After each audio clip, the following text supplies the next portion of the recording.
My mediumship is something I've had since childhood. And it was indeed very interesting. I truly didn't sleep at all when I was a young child. From 5, 6, 7, 8, 9, 10 years old, I didn't sleep. I would lie down in bed, leave my body, and go play in the street. But the simple games we played during the day with the other kids simply didn't really work at night.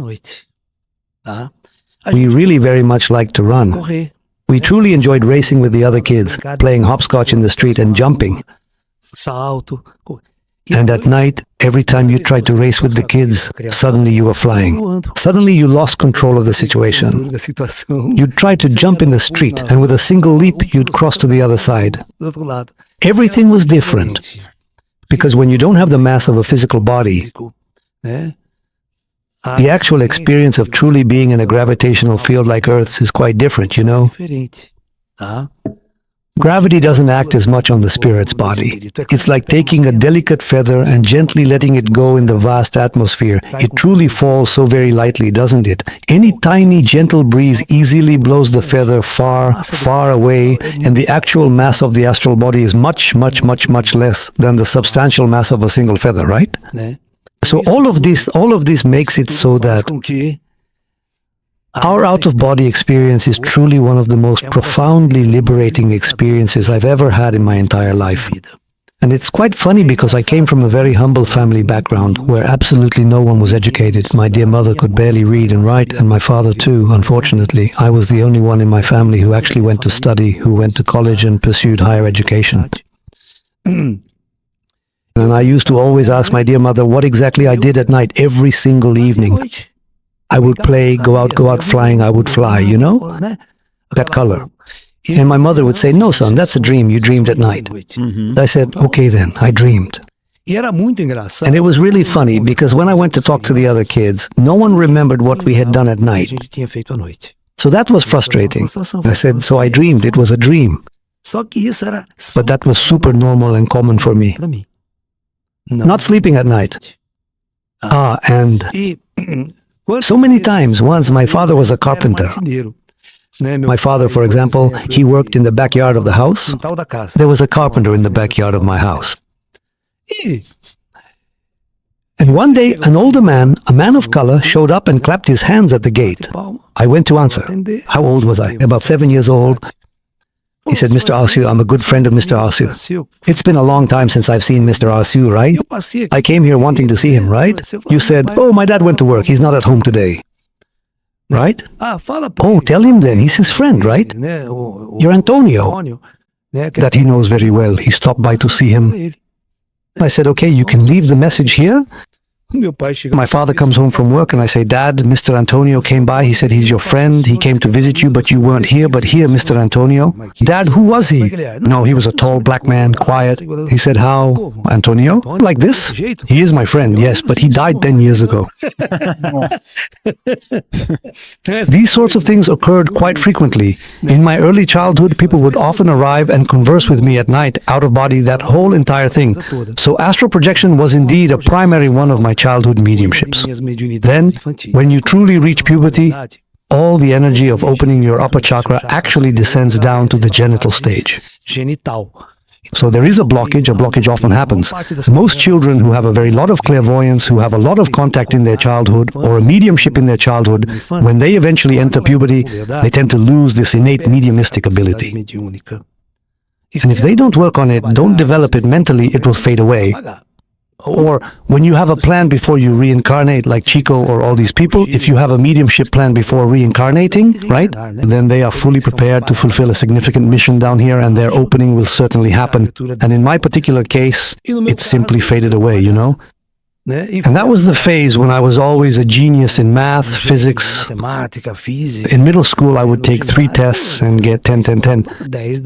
For me, everything was easy. What the guys were teaching was child's play.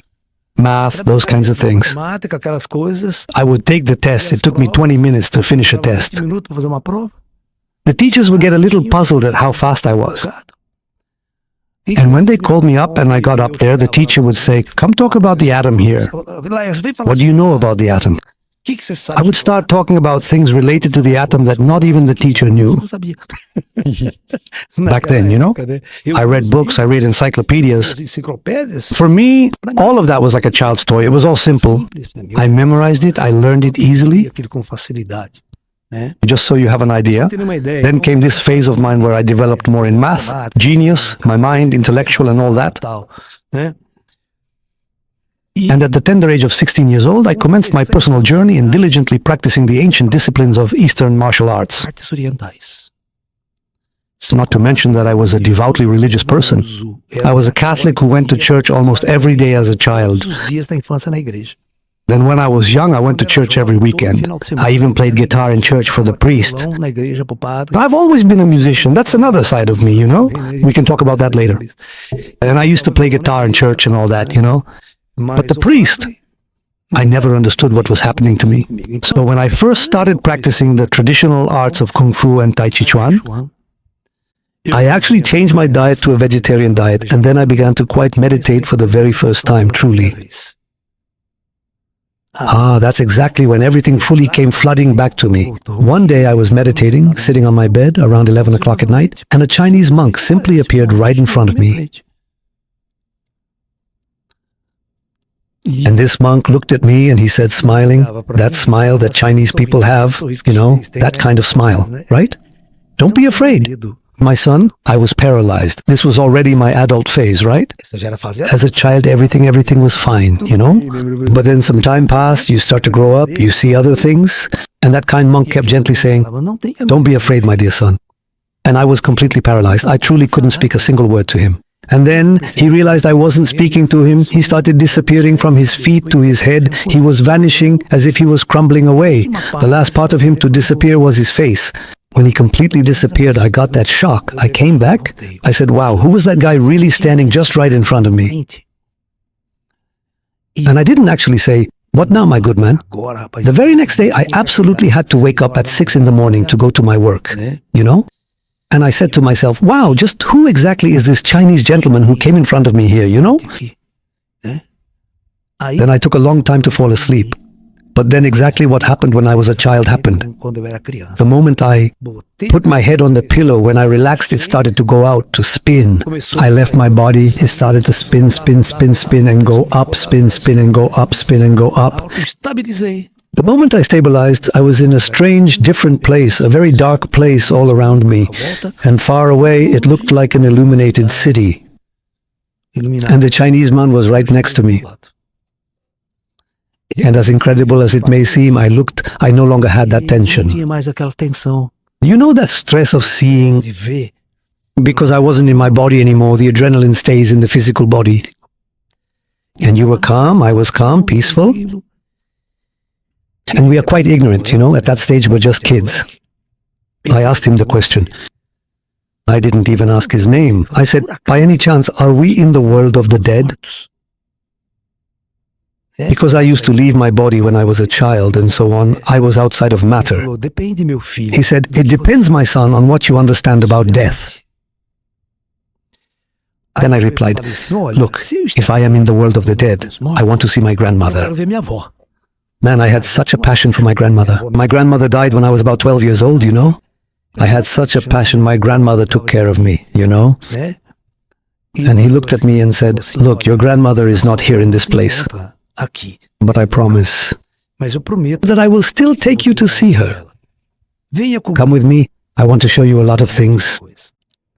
So from that significant day onward, the door to my profound mediumship truly opened once again. And every day he would come to get me. He would often take me to visit various astral cities and also take me to visit the East.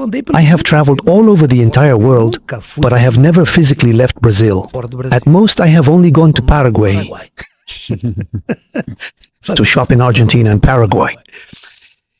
All my trips were out-of-body experiences. And it was really funny, because then in adulthood, I always came from a very humble, very poor family. We didn't have money for anything. And I remember that I fell in love. I wanted to buy an American guitar. I do not know if you know it. A guitar from the brand Ovation, which in the 1980s was the top of the line. The top guitar that had just come out, the one with the rounded back made of fiberglass, one of the first guitars designed by NASA for acoustics and all that, the whole deal. Well, the guitar was ridiculously expensive, right? Back then, when it got here, there wasn't importing like there is today. Now everything comes to the stores, everything's available. Back then it wasn't. Can you believe I would leave my body, go to the United States and walk around the stores to check the prices of the guitars? I wanted to see how much it was, to check if I could ask someone to buy it for me, to bring it from the United States. I would browse stores, walk around as if I were a spirit wandering the streets. And that felt completely natural to me. This never shocked me. Now, just imagine this for a moment. People always ask me, Professor, how can you possibly be a physicist, an astrophysicist, and a scientist all at the same time? You talk about spirituality, you have these things. I say, look, things are different in my life. For example, Amit Goswami, that great scientist, right? He talks about quantum physics and spirituality. He was a physicist who became a spiritualist. I'm the opposite. I've always been a medium since I was a child who became a physicist. It's different. So I've always looked at physics in a different way, from another perspective. I've always seen the world from a different perspective from a very young age in my life. And these Chinese spirits, they were the ones who started to teach me. They started to train me. They started to teach me about humility. Because man, every person who has contact, sometimes with a spirit or with an extraterrestrial, they already think of themselves as the avatar of the new era, God's chosen one to save the planet, right? And these Chinese, they were extremely tough on me indeed. Any little thing I did wrong, anything I said, they would catch me by the foot. And they'd give me a hard time. So I was someone who really quite loved ufology.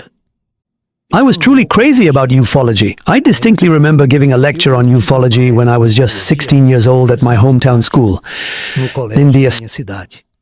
And it was really funny because the mayor of Limeira loved ufology. And he showed up, we put up posters. He thought it was a ufologist who was going to speak. When he got there, there were about 300 people in the school auditorium. And a 16-year-old kid got up to give a lecture. He was shocked. And I projected slides, so the next day the mayor called for me. And the mayor, he owned the biggest industries in the city, Rockwell, Fumagalli, which made car wheels, made wheels for all the national cars. He was the owner of the factory. He came up to me and said, here's the deal, my good son. I went to your lecture yesterday and I've truly never seen a young kid quite like you. Where do you actually work by any chance? I said, no, I work.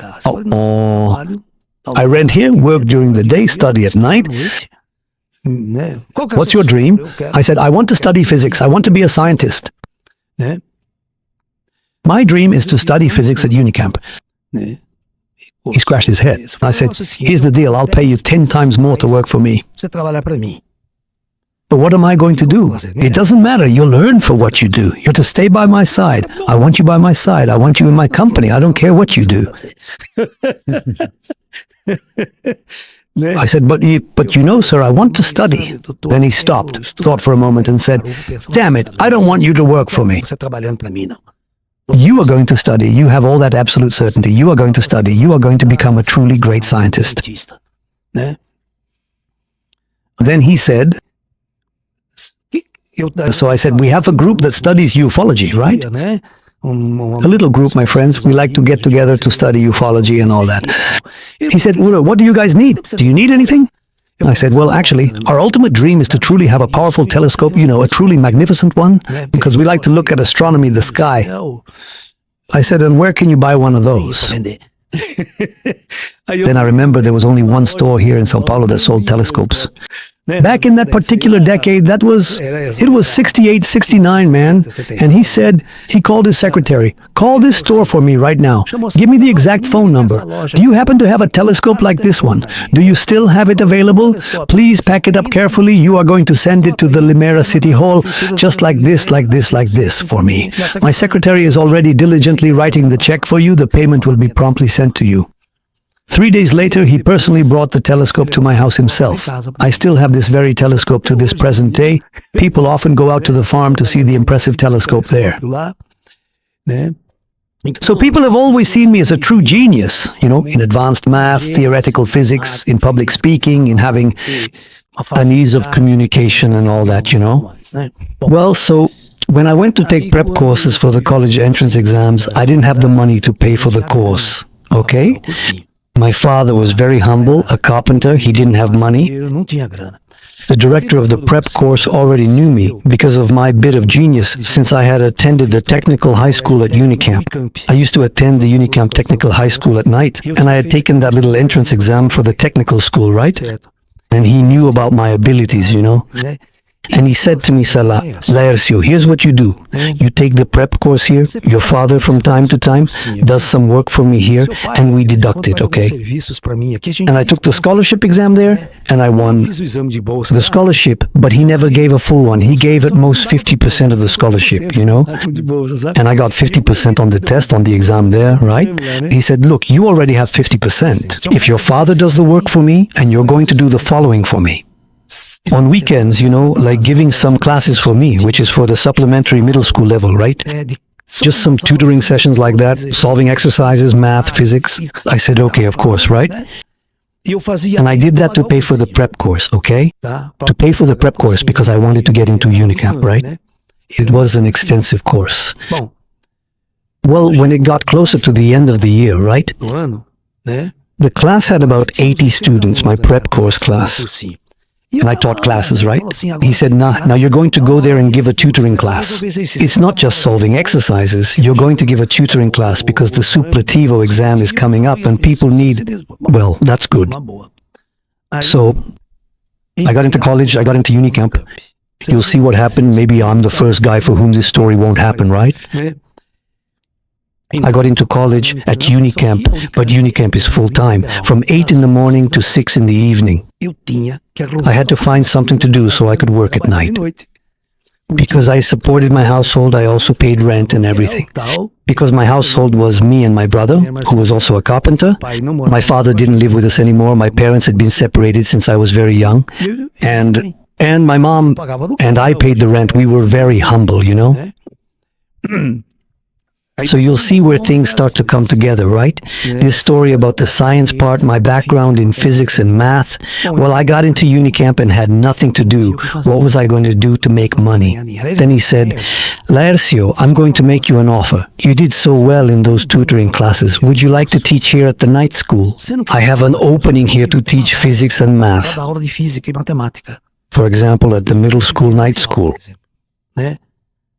So I started, I thought, this is good for me, I'll make a little money. And after a month, he put me in the high school night school, which was the regular high school subjects. Back then he would start the extended prep course for college in May. Extended prep course for college in May. Extended prep course for college in May. So the extended course started and I was teaching there, right? First year of college, teaching for the support course, teaching there. And when the course officially started, he was missing a crucial physics teacher. He simply couldn't find a suitable physics teacher, primarily because you typically need 3 dedicated physics teachers. One teaching the intricate subject of optics, another teaching fundamental mechanics, and another teaching the complex field of thermology. They comprehensively cover all those essential topics for you. We split physics into 3 parts to teach in prep courses. And he couldn't find a teacher. He just couldn't find one. A month went by, 2 months went by, and he still couldn't find one. Then the director came to me and said, Laércio, do me a favor. Would you be willing to take over these college entrance exam classes at the colleges until I can find a teacher? And for physics, I just truly can't seem to find anyone suitable, man. It's really quite tough to get a genuinely good person, And you're doing exceptionally well too, right? I said, look, it's been a significant challenge for me. I just literally left prep school yesterday, And besides, nearly half of the entire class, which was indeed my very own class, unfortunately failed and subsequently had to take the prep course all over again. And they were actually my closest desk mates. He said, no, that's not right. I trust you. You're doing so well. The students from the supplementary course are loving your classes. They're enjoying them. You explain things really well. He said, look, you went there to help. You helped me so much. You gave me so many lessons. I do this with the greatest care, with all my heart. Let's not even talk about how much I want to earn. Let's just go work. Imagine my first day walking into that classroom, with 50% of the students being my old desk mates, all friends of mine, throwing their notebooks at me saying, I'm out of here, this sucks, this is getting way too bad, look who's going to teach us now. Then we explained, no, he's just going to teach one class so we don't fall behind on the material, all that stuff. And I started teaching, right? For our first year of college, I went back to teach at the prep course where I had taken the college entrance exam, and I started teaching, time went by, a month passed, then the director asked, so, haven't you found another teacher yet? No, I haven't found anyone, man, no. Look, after 3 months of teaching, the director said, look, here's the deal. I'm not looking for another teacher anymore, not at all. You're doing so well, everyone is happy, so you're the one who's going to stay. So that was indeed my very first year teaching at the college, right? That was in 76. In 77, I started teaching Kung Fu. First at the school, I set up in the city of Nimeira to teach Kung Fu and Tai Chi in parallel. I used to do that on Saturdays and Sundays during the week. I alternated it with my prep course classes, and it was something extra I did in a hall we arranged there, and I started teaching Kung Fu and Tai Chi there. I was also teaching in my second year of college. During my regular daily lunch break, I used to teach traditional Tai Chi and Kung Fu martial arts at UNICAMP University. Then something very interesting happened. The director of the physical education department at UNICAMP, at that time, there wasn't even a physical education faculty yet. For the first 2 years, all UNICAMP students were required to take physical education as part of their curriculum. So, he saw that I was teaching Kung Fu classes and people were paying me 10 reais, to help me out during lunchtime, which was his way of helping me get by. The director called me in and said something like, hey, I've been hearing about what you're doing. I used to teach classes on the courts. She would go to the courts. That was amazing, man. And I had a friend who did it with me, and he was a physical education teacher, graduated from USP, and he knew the director. We got together, and he went with me. No, you guys are doing good work. Let's do the following. I'm going to give you the physical education room. You can use it as much as you want. It's a really nice big room. That's where I saw it. Whoever actually does Kung Fu with you, doesn't need to fulfill the physical education credit. You're going to take the attendance book here, and you're going to take attendance. And write down everyone's name. Do the registration, because then it will go on the guy's record that he did physical education with you. Man, it counted as a physical education credit. Everyone wanted to train Kung Fu with me, so it would count as credit, because otherwise they just go there. The guys would give them a ball, make them run. There wasn't any cool physical education like that. Nobody liked that stuff. And there was a group that loved doing Kung Fu with me, the girls and all. My physics professor even went there to do Kung Fu with me. He would go do Kung Fu with us, right? A Japanese guy, even today, the Japanese guy who teaches Tai Chi, he learned it from me.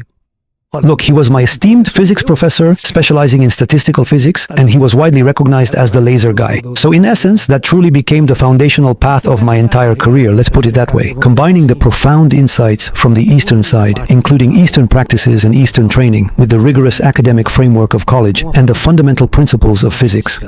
My dream has always been astrophysics. And you can't do astrophysics if you don't know quantum physics. Quantum physics is the foundation of everything, Well, so that's how I got my education. When I was in my third year of physics, I was invited to teach an elective astrophysics course at the university. I loved it. That was my field. The head of the physics department knew me. The head of the department liked that area.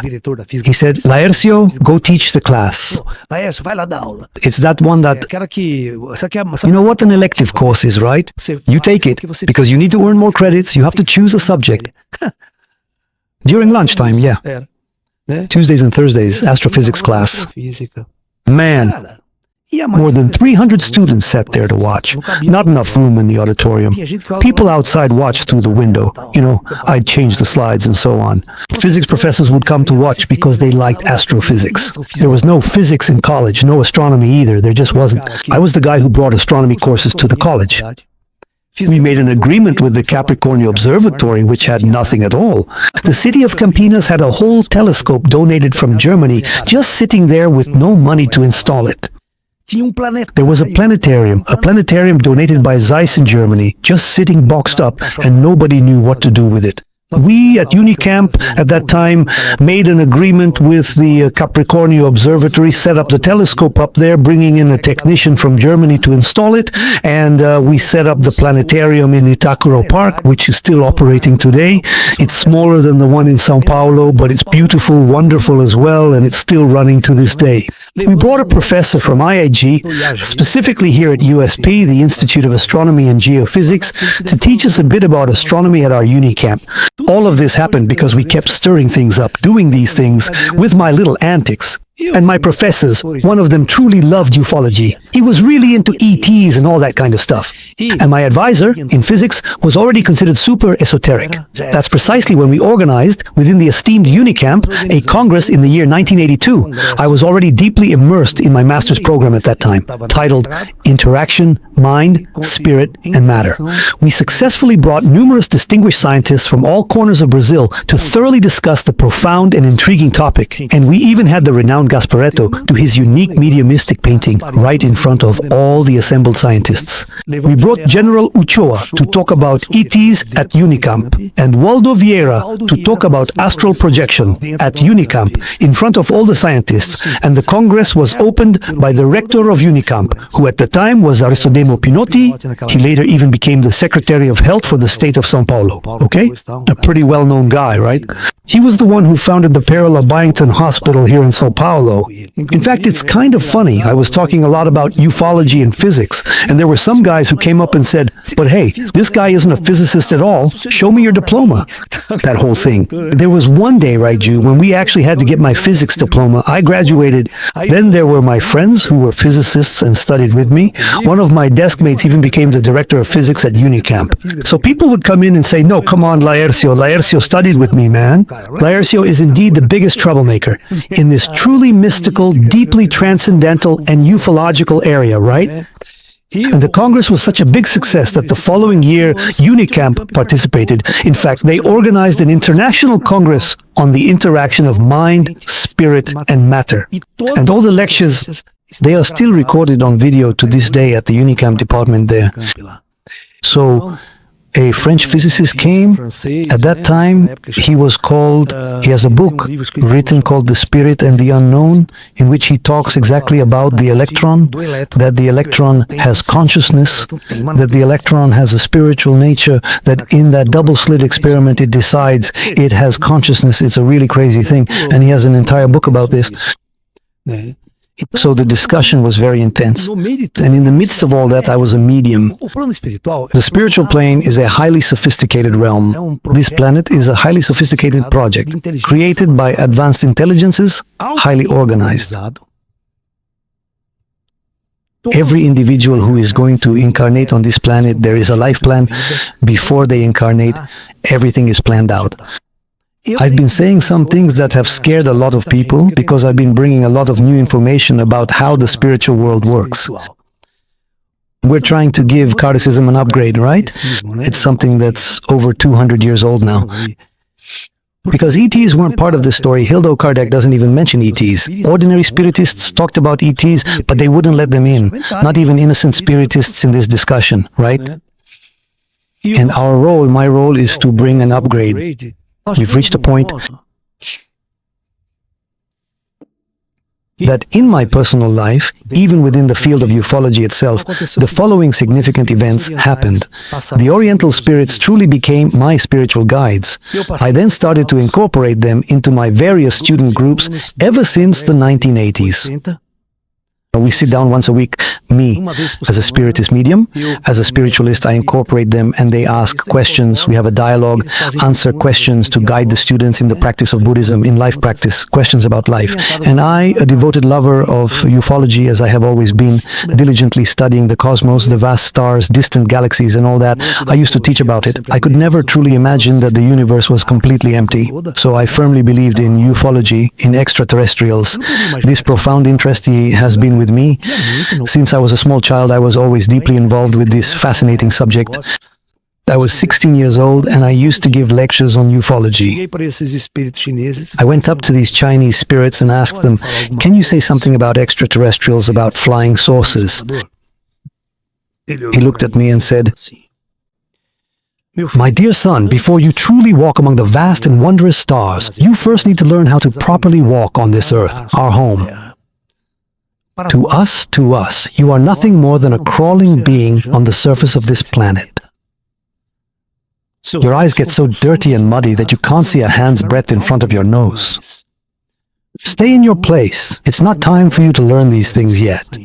Do you think that just because you're a medium, talking to us, having this contact, you think you know everything? You're just beginning your spiritual learning. Look, years truly went by, man. It was only in 1981, after a very long period of time, that I learned a great deal from living with him, being taken to the astral plane and being shown a multitude of different things. Callan, I insisted on the question again. I said, could you now, after all this time, talk to me about extraterrestrials? It would be something I love, something I want to learn about. And he said, I'll bring someone to talk to you about this subject. A week went by. I'm not going to explain this in detail. He brings an actual extraterrestrial, a little gray about this tall, along with Avo there. Talk to him. He'll answer everything you want to know about this subject. So, my first contact with an extraterrestrial was with a gray and brought by these spirits. But he came in spirit, the extraterrestrial being. So, he didn't actually come down in a physical ship and then materialize here on Earth? So, my personal experience has always been to truly see extraterrestrials as highly advanced spiritual beings who profoundly inhabit higher, more ethereal spiritual planes. They are not merely beings, but rather they are truly advanced entities. You want to see something interesting? Once I went to Malmsteen, about 30 years ago. I went to give a lecture in the city of Junior, and I always started talking about this more esoteric side, the spiritual and transcendental nature of extraterrestrial beings. To understand extraterrestrials, you must understand life after death. If you don't understand life after death, you can forget it. You won't understand extraterrestrials. Without understanding life after death, you'll remain primitive and still be chasing after Roswell. Our ufologists here have nothing new. They're still studying Roswell to this day. They're still stuck on Virginia. It's really sad. They haven't evolved. Time has stood still. Calling the ET, sorry, I'm going to use the term, okay? Go ahead and use it as much as you want. Calling the ET an alien, that's the rudest thing you can do. We're the aliens. You don't even know who I am, what we're doing here. You look at your friend and you don't know who they are. And what about the alien to you? The word alienism means alienated. Do you believe that ETs have absolutely nothing to do with us? That they're just arriving here now to study humanity? To abduct people? That's nonsense. Things aren't like that. You have to ask yourself first, who are you? Where did you come from? What are you doing here? When you figure that out, you'll understand who the ETs operating on this earth are. Before you have that answer, you won't get anywhere. You won't get anywhere. Not before you understand life after death. And that's what happened to me. I would leave my body. I never thought this body was mine. This body is built with high technology. It's an extremely sophisticated artificial intelligence from a highly advanced civilization that designed it for the spirit to connect to and use. Including sexuality, reproduction, eating. None of that has anything to do with the spirit. That's something from the artificial intelligence of a self-reproducing android, one that reproduces itself, self-replicating, as we say. When the spirit enters, it will experience all the impulses of the android's programming, the programming of sexuality, chasing after women, chasing after men, all that stuff humans do every day, right? But that has nothing to do with the spirit. The spirit is neither male nor female. In the astral world, there's no sex for spirits. Spirits aren't born that way. Not like that. That's not how it works. All right. So, after that first contact, don't forget it was the spirits who used to come get me to go for a walk in the astral, right? After that contact, the gray came up to me and said, look, I'd like to ask you something. Laércio, would you like us to do some work with you in agreement with your spiritual masters? I said, man, that's what I want most in my life. Come on, I'm a guy who studies galaxies and stars. You come from out there, you come talk to me. Do you think I wouldn't want that? I'd quit this damn university to work with you guys. And that's exactly what I did. After that contact with the Greys, I was teaching at Anglo. I was already a teacher there, at that famous prep course, making really good money. I said, look, lock me out, find another teacher because I'm quitting the course. It was September. I went to UNICAMP, put my master's on hold. I had a little scholarship there too that helped me out, but I put it on hold. I truly never went back to the system. I had a school. I lived in a rented house in Campinas where I taught Tai Chi, taught Kung Fu, gave some short courses on astral projection, a course on this, a course on that, just to support myself. So basically, I just lived. I decided to dedicate 100% of my life to my spiritual journey. The only reason I didn't go to India at that point, dropping everything to go to India, was because at the time I had my mother. My mother would cry if I was far from her. Otherwise, I would have made that whole journey, you know? That thing everyone likes to do, drop everything. No, but I stayed, so now I was 100% dedicated. Deep spirituality and learning from these profound extraterrestrial intelligences or advanced beings. Now, in 1982, after those contacts I had already experienced, there was another amazing medium in Nimera who could see and interact with the ETs just like I did. Well, we went to the International Ufology Congress in 1982 with the presence of James Kurtak, the one responsible for putting in the film Close Encounters of the Third Kind, that sound. Ba, ba, ba, ba, ba. That contact mantra. Professor J.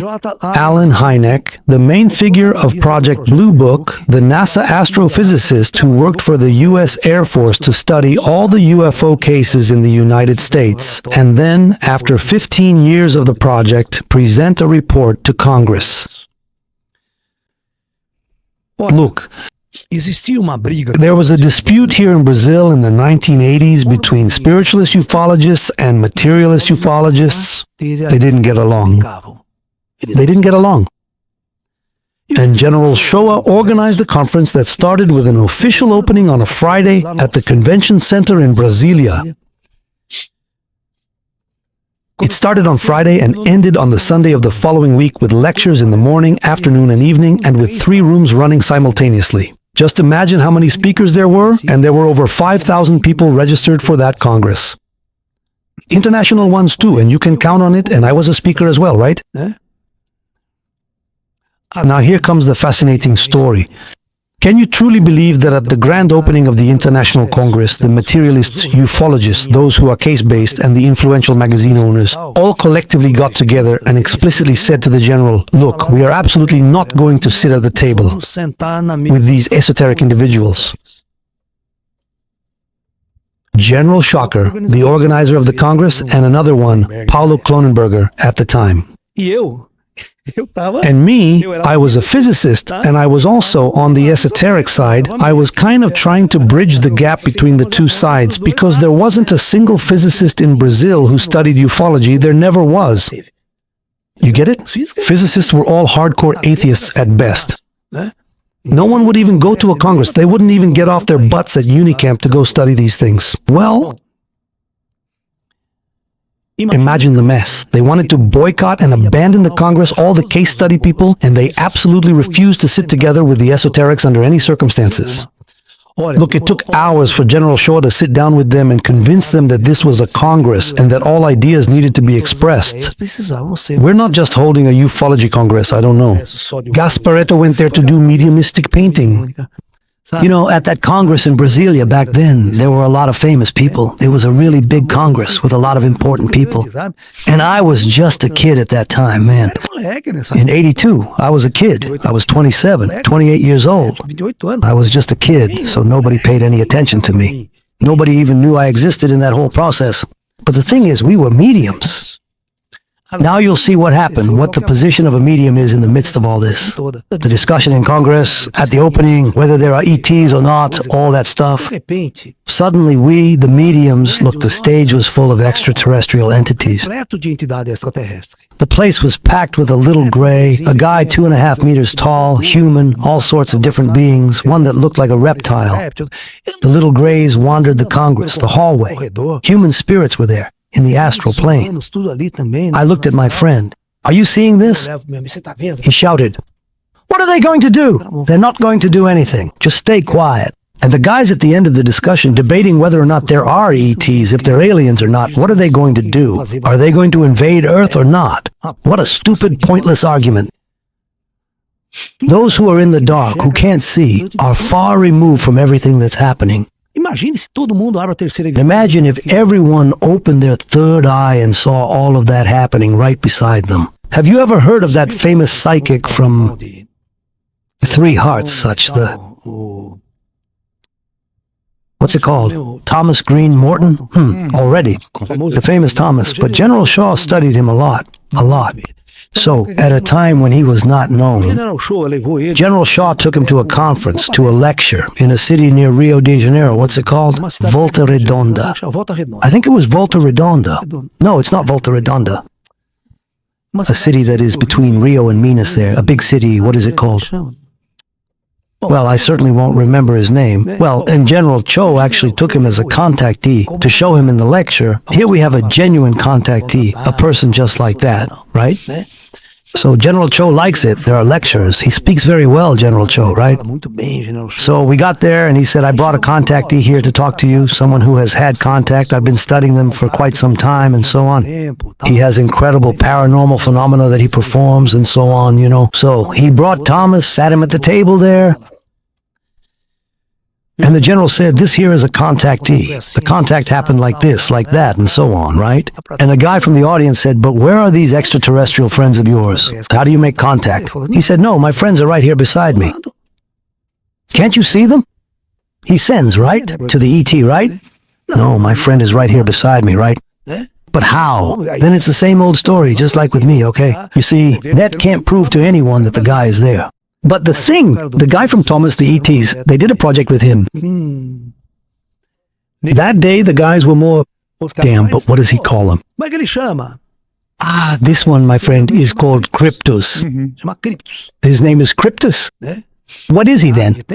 He's tall, about 2 meters and a bit in height, has a narrow face, short hair, eyes that are kind of slanted back. He doesn't have Spock's ears, but he's a guy with really pale skin, wearing a jumpsuit. Kind of greenish, the one he wears and all. Picture the scene. No one believed it, right? The ET was right there, right? If you say a spirit is there, that's fine. But if you say it's an ET, then it's hard for people to believe. People don't have that kind of experience. This was back in the 70s. It was way back. It wasn't a time when... Today we're here on the internet with all this information. Then a guy from the audience spoke up. Hey, ask him to prove he's there. How are we supposed to believe he's actually there? Ask him to prove to us that he's really there. Oh, why? Thomas just turned around and started talking to him like this. No, it's okay, leave it. And he turned to the audience and said, look, my friend said he's going to prove he's here. Man, there was a blackout that turned off all the lights in the theater.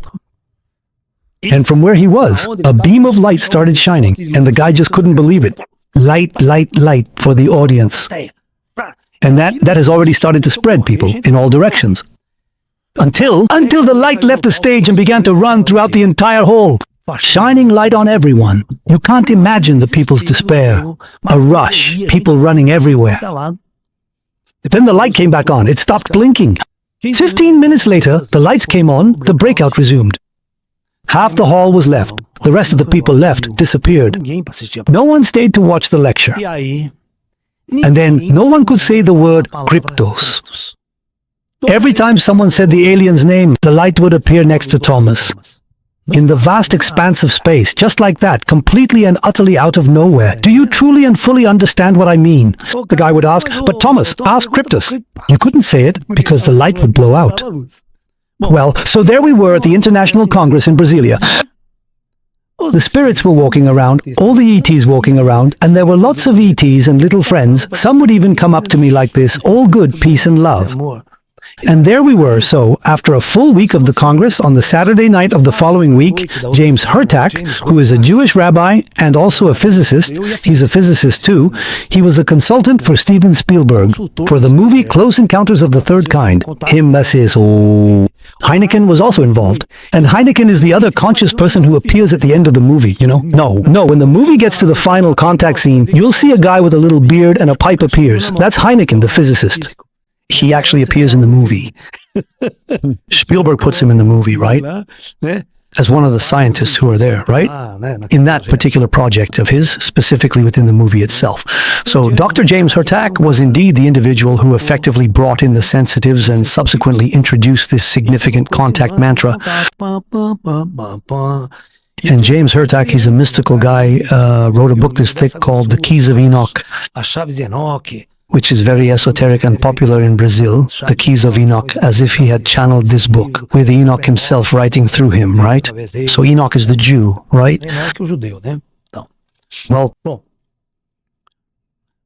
James Hurtak goes to General Schofield and respectfully says, "General, please find for me a suitable farm location somewhere so that we can hold an important nighttime UFO vigil and invite all the distinguished speakers and their esteemed guests. This is so we can conduct this vigil because something truly significant might happen during this observation period." On Saturday night at exactly 8 p.m., the Congress finally ends and everyone immediately gets into a car. I went, me, this other sensitive individual who was with me, and an army captain from Campinas who absolutely wouldn't leave my side wherever I went. I truly can't talk about my connection with the army in Campinas because there's something indeed quite very much so. Well, let's really get back to the vigil, of course. Let's go to the Vigilio Fala, then you'll understand this t-shirt here. Look, this t-shirt, this phrase came from that day. Okay, from that day. Well, we arrived at the farm. Look, I think there were about 100 and something people. Imagine making a circle, everyone holding hands. Let's sing mantras. Come on, from the manta hand. Now let's do this many breaths. Now let's do this particular vibration. Now he was Jewish, right? Let's go. Kodosh, Kodosh, Sabiot, Sabiot, which is the Jewish mantle, right? Sabaoth is the God of the universe, right? Well, after a full hour of vibration, he then said, "Now you can truly get your cameras, your camcorders, because we've successfully done all the necessary vibration. We've carefully called the ETs, and we've beautifully sung the mantle." The mantle of very close contact, so now the contact can truly call upon the ETs, which I personally brought from India. Well, now you will clearly understand the significant difference between those individuals who are genuine mediums and those who are absolutely not. After 20 minutes of vibration, the place was filled with spirits, filled with ETs, 2-meter-tall ETs, reptilian ETs, everything you can imagine was nearby. And the little grays always come in greater numbers. The little grays always come in groups of 20, 30. They come in a whole pack, you know. And there, when it started, everyone began to look up at the sky. I remember how beautiful the starry sky was that May. Everyone was looking up with binoculars, right? Cameras, camcorders, all ready, waiting for something to happen. Man. Suddenly, my friend, who is also a seer, nudged me and said, Laércio, look over there, look at the little grays. They were all like this, look. We started cracking up laughing, right? Cracking up laughing. You have all of that there, right? Everyone? And then I didn't notice, I was talking, and then I felt something tug at my shirt like this, you know? So I looked, and it was the little gray one. He came up to me and said, Laércio, tell them, Laércio, that we're not up there. Tell them that we're among you. Here among you.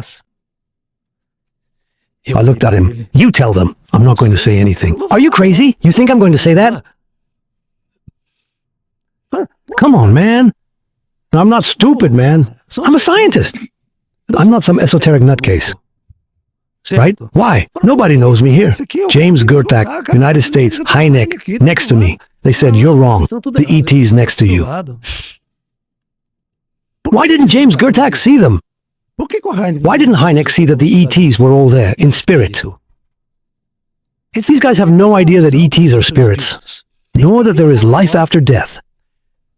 Look, just so you have an idea, while attending a conference by Amit Goswami at the same congress where we were together here, he gave his talk, then there was a woman, and I was going to give another talk. It was a congress about healing, quantum stuff, and so on. The people who made the movie No Solar, who produced No Solar 1 from Sao Paulo, and now the second one came out in August, they're all my friends. I had already given a course about the Tegra project at their Spiritist Center there, right? And at this Congress, man, no one had mentioned spirits, man. Can you believe how crazy that is? Can you believe how crazy that is? A congress about spiritual healing, quantum healing, and all that, and no one says that it's the spirits who do the healing. 90% of the healings are done by the spirits. People just go there, put their hands, pretend they're doing something. You get it? Our therapists. But the spiritual plane is all equipped with advanced technology, making all of this happen. Anyone who doesn't see that is blind. They think they're powerful, that they're the ones healing. That's not how it works. No one is truly anything without the support of the spiritual plane here on Earth. Well, that day I said, I'm not going to speak. Are you crazy? You think I'm going to speak? And he just laughed at me, right? I said, you talk because I'm going to materialize. He says, go ahead, start, guys. Without saying anything, I get there, tell the person, they're all here, right beside us, and so on.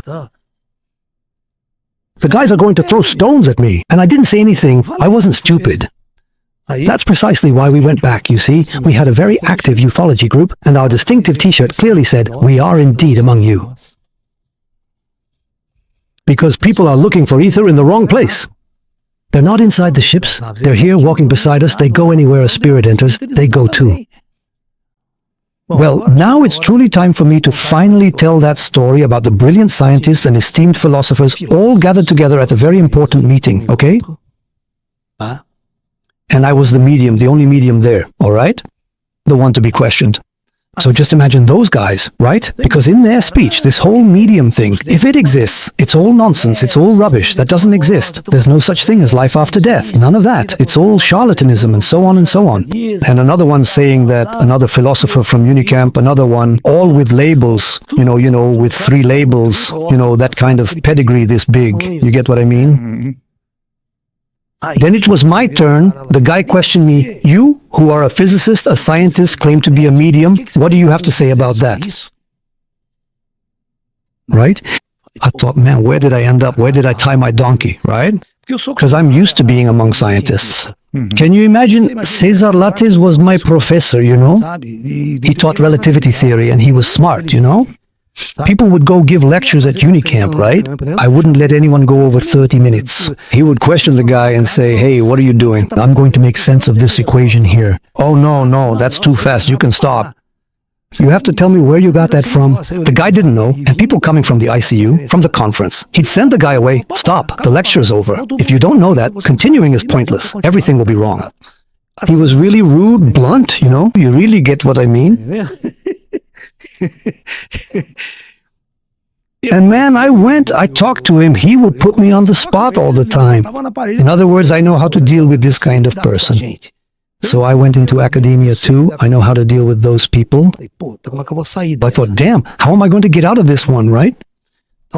So I said, well, let me tell you this story. There once was a man who was born completely blind from birth. The man was born blind from birth. Since he was a child, his only reality was touch, contact with things, feeling objects, right? So this is a stone, this is a stone. To me, this is a stone. What is this here? He would touch people's faces. So his entire perception of the universe was the universe he could touch. He was blind from birth. And when he was about 7 or 8 years old, this man who was born blind, they told him that the moon indeed actually existed, that the moon was a celestial heavenly object. Bright, wonderful, that existed up there in the sky at night. He didn't even know what night or day was, right? And there's also the sun, a gigantic, marvelous thing. What is that, right? I touched the sun and felt it was hot. Because it was hot, something must be heating it up. So for him, the sun has a reality, but the moon doesn't. He could understand what that thing was up there. How is it? What is it like? So the blind person doesn't have that contact. He can't understand that this exists, that the object is there, because he can't touch it. I said, this blind person went to school, diligently completing all of their educational journey, and yet, despite all that learning, they still didn't truly understand what the moon was, or if the moon genuinely and tangibly existed. They simply couldn't bring themselves to believe in its presence. He ultimately chose to study physics in college, a significant academic pursuit. And then there were physicists, scholars, philosophers there, right? Later, this individual got a master's degree, right? in material sciences, all that stuff. It's just that there are 1,000 degrees, right? You get a master's degree, and nowadays no one even knows what it's for. So this guy did, right? A PhD at Berkeley. He successfully did a postdoc at Oxford. Despite possessing all these numerous labels and academic degrees, he nevertheless remained completely blind to the truth and was utterly unable to feel or truly perceive the profound existence of the moon. It's exactly like all of you sitting in front of me here. The book says, you have all these labels, these degrees, you think you know things, but you are all blind from birth. You can't even feel, perceive, or see the spirits that are sitting next to you and walking in front of you. The day you wake up, when your blindness ends, like a blind person who opens their eyes after a sophisticated surgery, you'll see that the moon is up there. Then no one needs to prove anything at all to them. But I said, why don't the spirits show themselves then? Yeah, once a believer was arguing with me, right? He said to me, prove that you can materialize what you think of right here in front of me now. I said, for the same reason your Jesus doesn't do that. Why doesn't your Jesus materialize right here, right now? You believe in the guy so much, you pray to him so much, but you've never seen him. You don't even know what he looked like, not even the color of his face, or what kind of eyes he had. It's all just history. So, the day your Jesus materializes, the next day mine will too. Materialize, you can be sure of that. So we have to understand why these things happen, why the spiritual plane doesn't manifest, why the spiritual plane doesn't intervene here, why the spiritual plane doesn't materialize over at the National Congress and put an end to all that mess. So, we have an organized project here. We need to understand this hidden history that controls this whole planet. Until we understand this, all of you are blind from birth, arguing about something, that old story. All the spirits were there on stage, with all the fire, thinking they knew things, arguing about something that was right in front of them. That's the fundamental problem with this situation. We have to truly try, make a significant and concerted effort to live peacefully among you and not be unfairly called ignorant idiots. So, we absolutely have to keep quiet, talk thoughtfully to those individuals who are genuinely willing to listen to us, sit down calmly and patiently to have a much more intellectual and profound discussion rather than engaging in fanatical, overly religious things that ultimately lead nowhere productive, right? So, it's indeed a very complicated and intricate process. Ufology won't progress effectively if you don't truly believe in the concept of life after death, that all ETs function on precisely the same spiritual plane as spirits do. It's that they master advanced technology, so advanced that for them, physics of astral and physical dimensions, not a problem. Their ship comes down, materializes whenever they want, and leaves. NASA has this problem. They're chasing flying saucers, tracking them on radar, and disappears. It vanishes in front of the planes. That's their experience. It vanishes in front of the planes. Nobody knows where it goes. So only Lala can explain this thing. The ship simply detaches and jumps, makes a quantum leap to the astral plane, and disappears along with us here. And everyone keeps looking, where's the ET? Where's the ship? It's because physics doesn't understand this reality of other parallel dimensions in the spiritual sense of things. But you have to understand the following. This entire world is controlled by the higher plane, by the realm of spirits. No spirit comes to Earth and reincarnates without the planning of the Karmic Council, reviewing their record, deciding where you will be born, which family you will be born into, and in what place you will be born. All of us. This is something I'm bringing up now. It's information I wasn't allowed to share before, but they've authorized it. Every human being is monitored 24 hours a day here on Earth by advanced technology. And absolutely everything is meticulously recorded, carefully filmed, and this advanced technology continuously monitors all your vital medical parameters wirelessly via Wi-Fi. There is extremely advanced technology that monitors and observes. When you use this hotel and say, oh, my mentor, I'm going to pray to my mentor, your mentor is actually a technology, an artificial intelligence. But it's an artificial intelligence that's billions of years ahead. Our artificial intelligence is just getting started, right? You have to understand how Pronosol can monitor a planet with 8 billion inhabitants. There aren't enough spirits to do all that work, and nobody wants to spend 24 hours a day looking at your face. Nobody stands it, not even your mother. Your mother passed away, wants to travel, senior excursions, visit galaxies, ride. She doesn't want to be taking care of her child who's already 40 years old and still being a pain. You get it? So things don't work the way you think they do. Everything is high technology. Earth is a massive operational project built by super advanced intelligences of, look, the Greys, who made contact with us, once told me, when this planet Earth was still cooling down, we were already flying here with our ships. That was 4 billion years ago. You're actually talking to an intelligence from 4 billion years ago. Our science and technology haven't even been around for 100 years, man. It's only been 100 years. So, I'm going to tell a story, that story I mentioned about Jundiayi. I'm going to include it in that lecture. So, I was talking, about having this or that, right? And then an older gentleman stands up. He must have been about 70 years old, an old guy, but he stands up angrily. He stands up and asks you a question, hey, professor, I didn't understand this. Can you explain it properly and all that? But I was younger, right? He said, look, to me, you're mixing everything up. You're confusing extraterrestrials with spirits.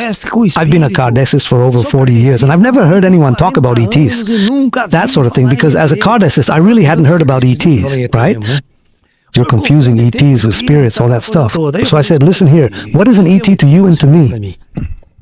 Now here's the thing, which is the view all of you have about ETs, and it's the most wrong and distorted view there is. We're going to have to change that from now on, okay? We're advanced in ufology. The Americans are 1,000 years behind us here in Brazil. They're going to have to come here to learn ufology from us, all right? First of all, right?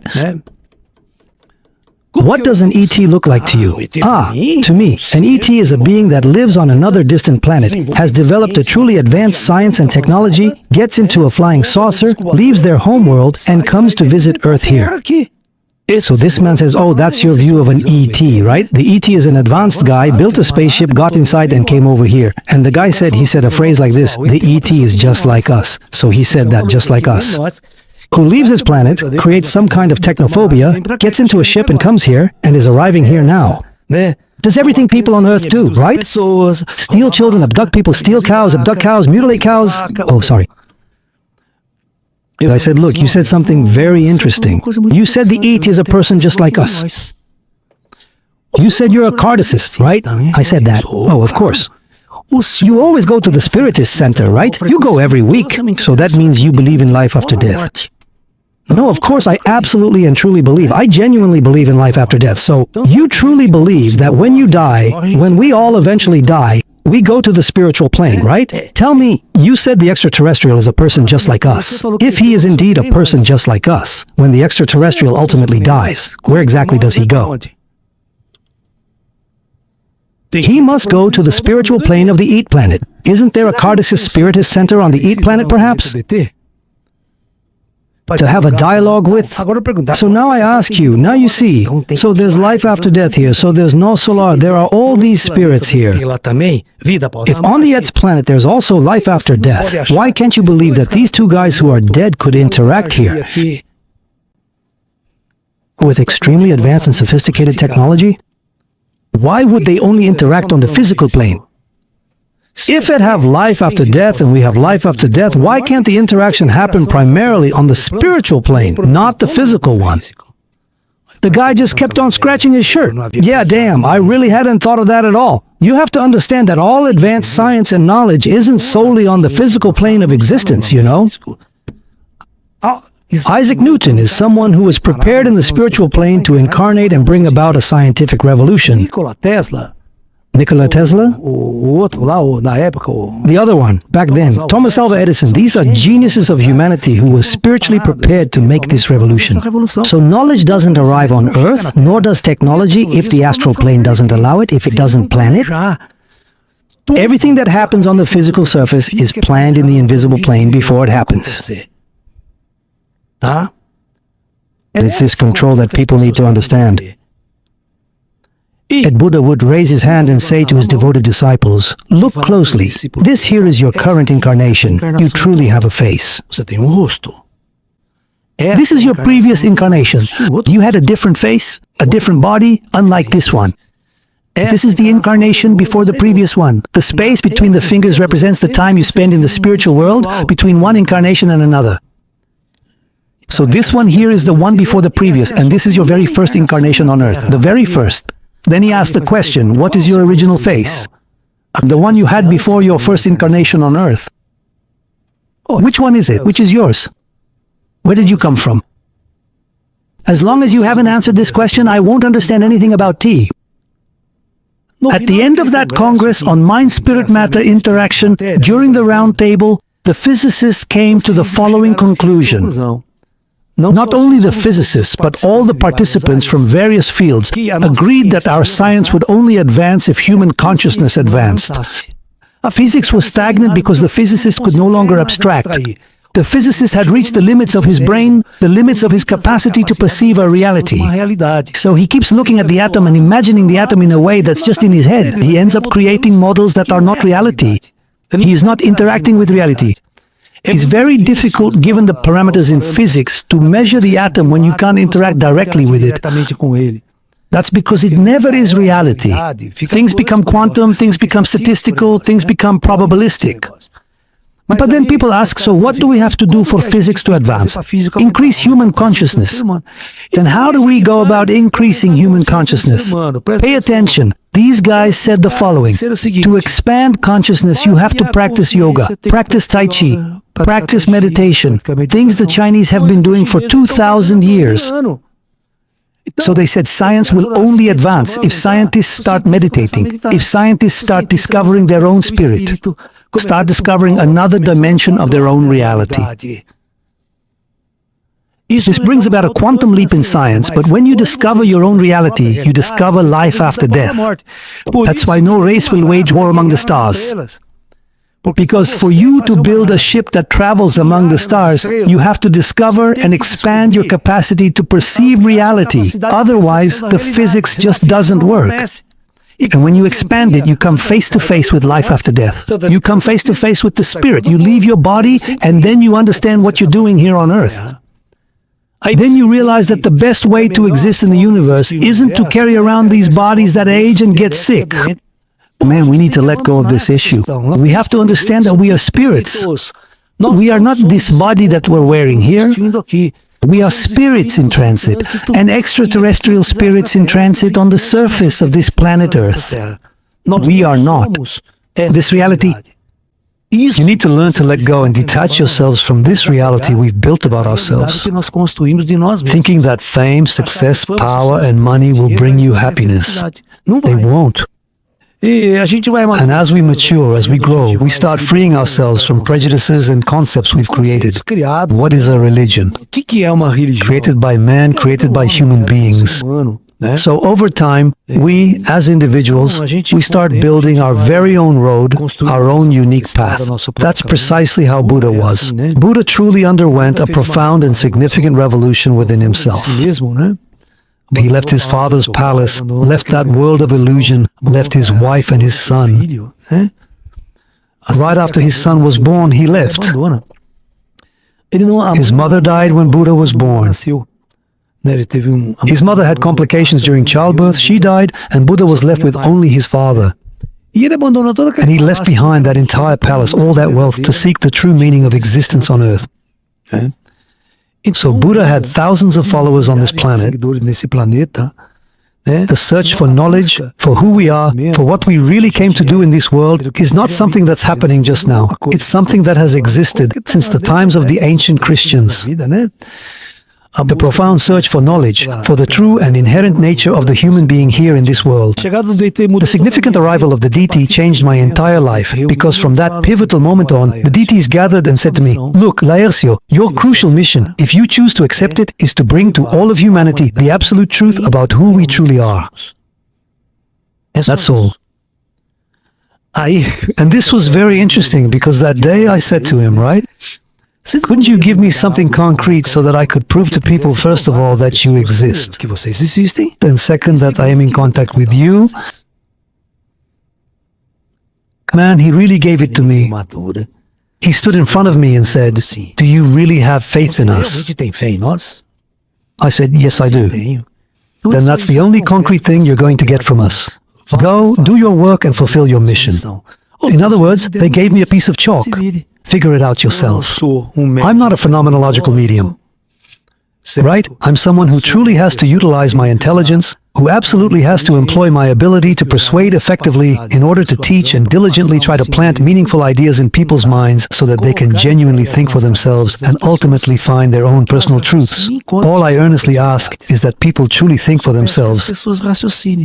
No one could have lived 20,000 incarnations on Earth. Let's use our intelligence. That's where it starts. At most you have 10 incarnations. No one has more than that here on Earth. Hey, people come up to me and say, no, I lived in Atlantis. Damn, they're still here for crying out loud. So these are things that people don't really think about. I plant seeds, I don't impose truths on anyone. That's just my way. I consistently put out various ideas so that people can thoroughly reflect upon them, carefully consider if they truly make sense, and then diligently try to find their own personal truth, ultimately to build their own comprehensive view of the universe. But don't forget that you are blind from birth. What kind of view of the universe are you going to build? What does enlightenment mean to an Easterner? You can open any Eastern book, and no one says what an enlightened person is. What does the enlightened one learn? What does he know that you don't? It's a state everyone seeks, but no one knows. It's an awakening to everything we're talking about. You discovering you are an it. You live in other worlds. You have many incarnations on Earth. Discovering the essence of your existence. That is enlightenment. And happiness will only happen. And the true state of love will truly only happen when you have fully resolved all these questions. It's a profound state of consciousness. Hell doesn't exist. Umbral doesn't exist. Umbral isn't a physical place. You carry the umbral in you. Anguish and sadness you carry within yourself. No, hell doesn't exist, and neither does the devil. They're all creations of religious institutions to enslave people through fear. You know the thing I hate the most? It's when people, especially esoterics and followers, talk about evilit. It drives me crazy. I've never seen an evilet in my life, in all my experience. Once I was at a conference, and the previous speaker kept insisting on this, saying that the Confederate doesn't know what an evil it is. I said, come on, man, we've spent over 5,000 years under the control of these religions, right? Enslaving us with hell, with the devil, saying if you don't follow God, you'll go to hell for eternity. Not even reincarnation, controlling humanity through religious terrorism. That's religious terrorism. Now here we are in the 21st century, and you're going to invent the demon of the third millennium, which is the evil E.T. We freed ourselves from the demon, Satan, and now you're going to create the evil E.T., which is a terrorist way to mess with humanity in this world? It makes no sense. In other words, I've already said this. What would an evil E.T. even come here to Earth for, right? To mess up our lives even more than they already are? The average human being goes hungry, is sick, mentally unwell, isn't happy? Look around you. There's no one happy next to you. Everyone is depressed, anxious, troubled, drinking. When the E.T. gets here, he says, someone got here before me. There's nothing left for the E.T. to do to mess up human life. No, it doesn't make any sense, guys. A super advanced, sophisticated guy, right? I came here to mess with you, who are a nobody in this world. There's no more time to do things, to hang out with the crowd. So many cool things to do. These statements are really illogical, you know? It's really illogical. Man, once I went on Sylvia Popovich's TV show, and you know, you're the last one, right? So I'm gonna wrap up with this too, right? So she asked, Professor, you who are a scientist and astronomer, do you believe that we are alone in the universe? I said, no, my dear, we are not alone in the universe. It's only man who is alone within himself.